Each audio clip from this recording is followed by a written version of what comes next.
মিঠামইন হাওরের কাঠ বোঝাই নৌকা, বিভিন্ন কাঠ, এবং আমরা নৌকায় পার হচ্ছি। অসাধারণ সুন্দর একটি ভিউ। আমাদের সাথে এডিডি ক্রপ, কৃষি অফিসার অষ্টক গ্রাম্য অভিজিৎ এবং মিঠামইনের কৃষি অফিসার উবায়দুল্লাহ অপু এবং এক্সটেনশন অফিসার আছেন। এবং ধরো আমি আছি, আমি ইমরুল কায়েস, এডিডি পিপি। অসাধারণ দৃশ্য এই মিঠামইনের। হ্যাঁ,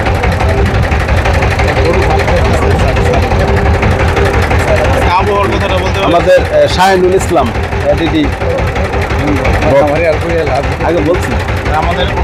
এই যে এখানে আবহাওয়াটা আজকে ঘুমুট আবহাওয়া, কুয়াশা, এবং এখানে গরু বাতান, গরু ঘাস খাচ্ছে নিউজিল্যান্ডের মতো। হ্যাঁ, গরুর সুন্দর একটি ফেরি, শান্তিনগর ঘাটের ফেরি ঘাট।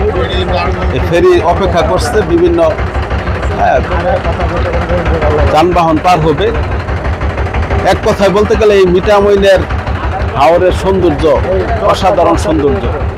এবং এই চরটা নিউজিল্যান্ড যেরকম বিভিন্ন দুগ্ধজাত থেকে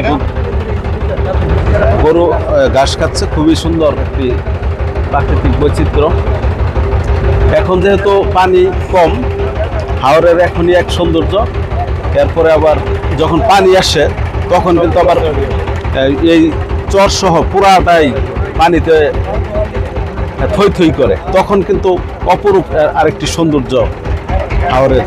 সেজন্য হাওরের পানি আসার সময় যে সৌন্দর্য এবং পানি ছাড়া সৌন্দর্য, সব সময় কিন্তু হাওরের সৌন্দর্যটা অনেক অতুলনীয়।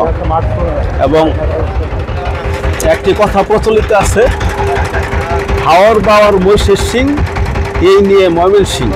হাওর জঙ্গল মহিষের সিং, এই নিয়ে ময়মনসিংহ। অর্থাৎ প্রাচীন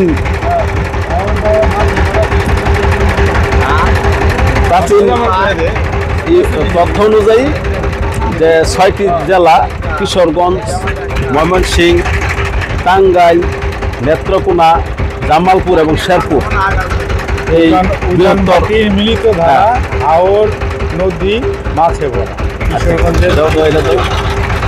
এটা হচ্ছে যে চমৎকার একটি, অর্থাৎ এই বৃহত্তর যে ময়মনসিংহ অঞ্চলটা, এখানে হাওর আছে, জঙ্গল আছে, টাঙ্গাইলের মধুপুর বন আছে, আর মহিষের সিং, এখানে পাহাড়ও আছে টাঙ্গাইলে। আর মহিষের সিং বলা হয়, এখানে প্রচুর মহিষ পালন করা হতো এবং সেই জন্য এটা নাম হয়েছে। যাই হোক, অসাধারণ একটি চমৎকার প্রাকৃতিক সৌন্দর্য আমরা উপভোগ করলাম।